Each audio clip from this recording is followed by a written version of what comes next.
Some say that girls strain to look through this prism. They say that everybody loves a bad boy, well, at least until they get hurt. But what makes a boy go bad? Is it sociological, environmental, genetic? Now, a series of new studies attempts to dig into the many underpinnings using the high-tech tools of a new field called neurogenetics. Dr. Luke Hyde, a professor in psychology at the University of Michigan's Institute for Social Research, enters the prism to discuss his research and examine the prevalence and nature of conduct disorder. Welcome, Dr. Hyde. Hi, thank you for having me. First, let's operationally define what we mean by bad boys or a conduct disorder. What population are we really looking at? So conduct disorder is actually a diagnosis in a diagnostic and statistics manual for psychiatry and psychology. And it's a cluster of symptoms that range from things like truancy and sneaking out at night to much more serious things like assault, sexual aggression. So this ranges from kids who get in slightly more transient problems to more delinquent kids who end up in places like juvenile detention and jail. So in your studies, were you looking at the entire range of these conduct disorders, or were you looking more at the severe end? We've done both. In older kids and young adults, we've looked more at severe levels of delinquency, but in younger children, typically see what we call conduct problems, so early things like hitting, biting, stealing, things like that. Now, I've read that you believe that when we're talking about testing young kids or looking at young kids for potential conduct disorders, that you think that there is an age threshold, that you really shouldn't begin seriously looking at it before the age of 3. Is that right? Yeah, so all children are aggressive around the age of 2, and probably any parent can tell you that the terrible 2s can be terrible. And so most kids show high levels of aggression, probably the highest level of any time in our lifetime. And then most kids start getting less aggressive after, age 2 or 3. And what we found in one study was that particular behaviors, things like lying and being deceitful and not seeming to care about others' feelings, was important, but it wasn't important until age 3 or 4. And before that, it's a little more normative, so it doesn't seem to portend as much trouble. When we dig into the answer why, the most classic question is nature and nurture. As I understand it, in the field of neurogenetics, your answer is yes. Yeah, I think that would be a good characterization. So I actually worry that we spend too much time thinking about whether it's either or when it's always both.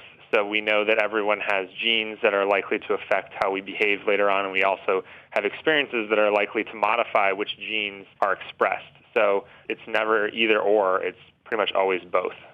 Nonetheless, we think that approximately 1 in 10 have this conduct disorder that you're examining.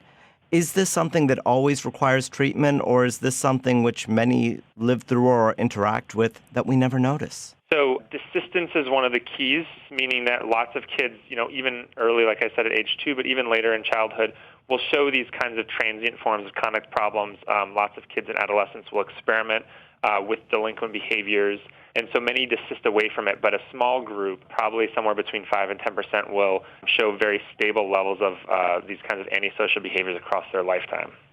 And how are you examining these children? Are you using Likert scales? Are you using functional MRI? What range of tools are you using? So we're trying to use as many different tools as possible to get converging evidence. So we use fMRI and molecular genetics, which is part of the field of neurogenetics, which we build on top of things like animal models of aggression.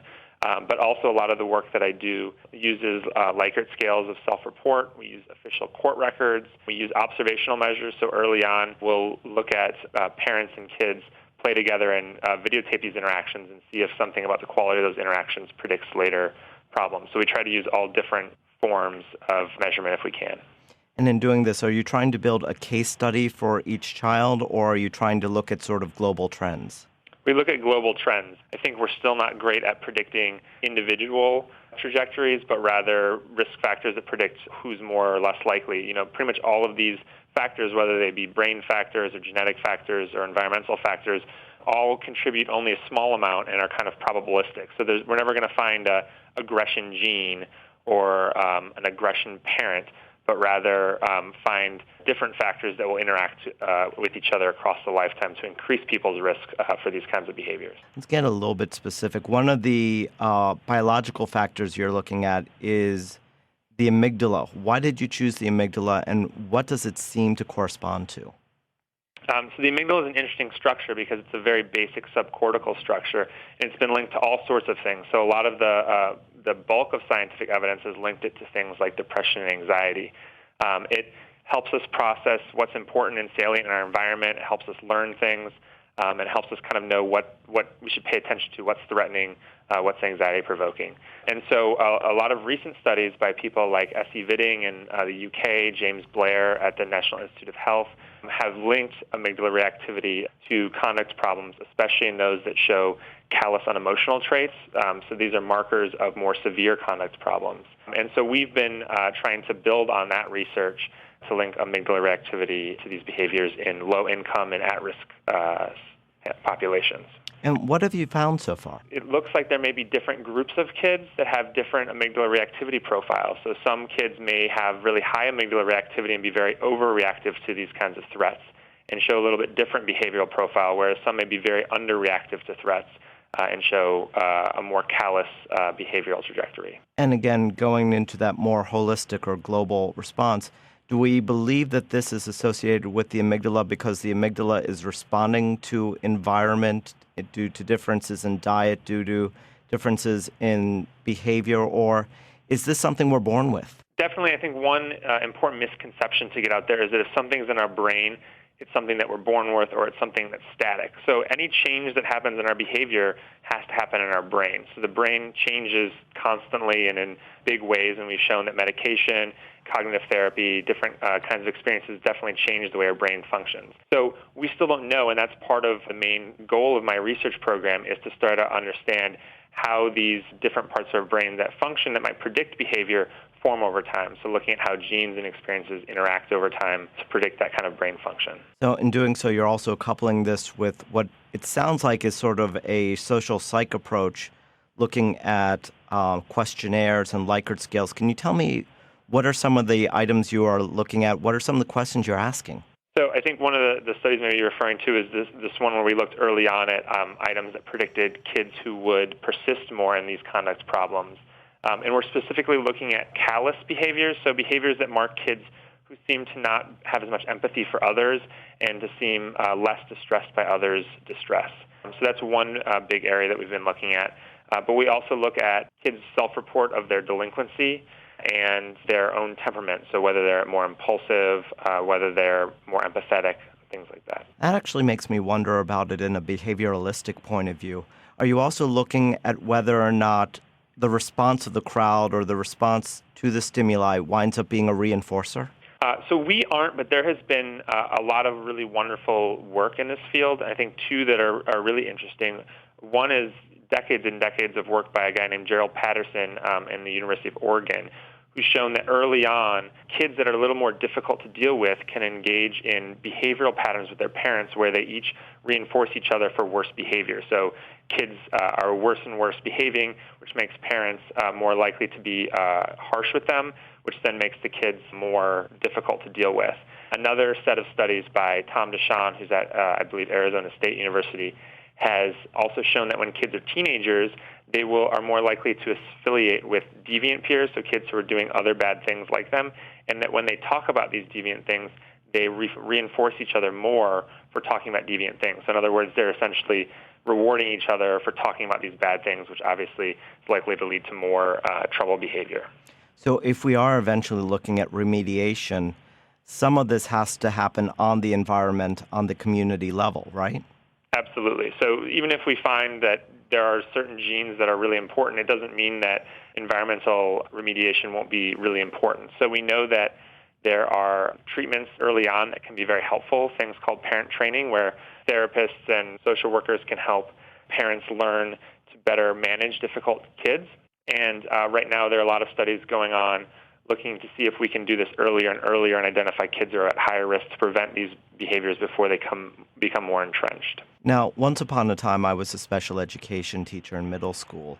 And in doing so, I learned about the value of drugs, but I also became very wary of psychopharmacological instruments. I think that they are overused.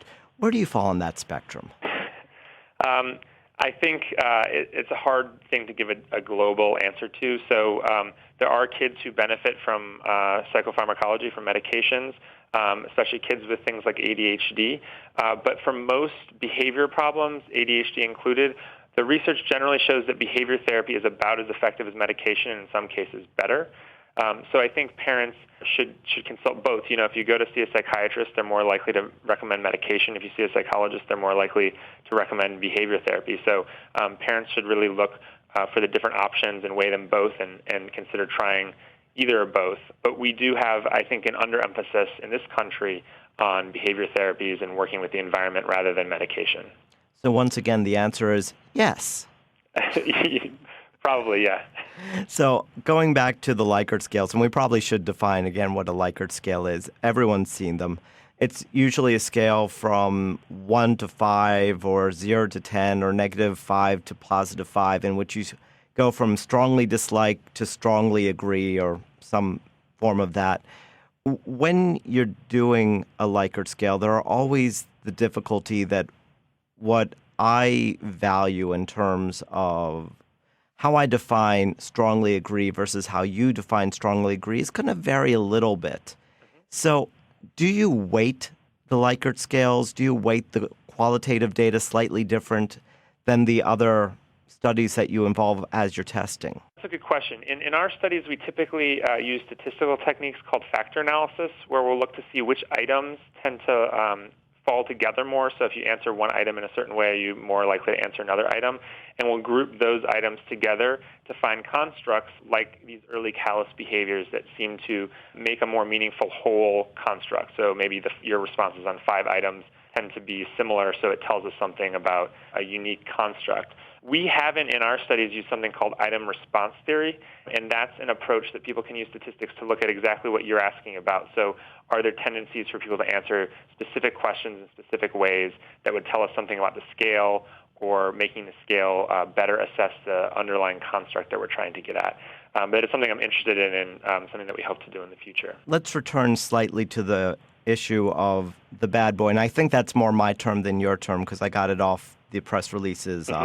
What have we learned? What are some of the key symptoms that should alert a parent, a teacher, a caregiver, if someone is going towards this bad boy trend? Well, I think the biggest thing is that when kids have behavior that seems to be problematic to manage by 3 or 4, they should start consulting professionals. So a lot of kids actually get their highest referral rate to therapists at around age 5, and that's because that's when they see teachers who have a better idea of kind of the range of behaviors and what's problematic. So I think if parents are worried early on, it's always worth going to get an evaluation, having a professional tell them whether they think these are kind of normative challenges or less normative challenges. Some of the behaviors that we found that were particularly worrisome were things like lying, but maybe not until more like 4 or 5, and especially not seeming to care about hurting other people or being cruel to other people. Those are early on signs of greater trouble. So identification is obviously an important side of the coin, but the flip side, treatment, is also something. We've already hinted that the answer is probably yes, and it might also be a little bit of I don't know. But what are some of the strategies that seem to be successful in either reducing the degree of a conduct disorder or resolving it? So a lot of the treatments that have been shown to be effective in empirical studies have shown that changing environmental contingencies are most important. So that's changing kind of the reward patterns for both parents and kids. So giving parents new strategies to deal with more difficult children. So these might include things like increasing positive time together, learning how to use timeout in an effective way, thinking through kind of how you're warning kids about when there are going to be transitions. So things like this, there's a whole array of techniques that sometimes might seem intuitive for parents, but can often be fine-tuned working with a behavior therapist. Trying to discover a way to prevent girls from finding a bad boy. I'm Andrew Hiller for The Prism, and I've been speaking with Dr. Luke Hyde. He's a professor of psychology at the University of Michigan's Institute for Social Research. Thank you so much for your work and spending some time with us. Thank you for having me.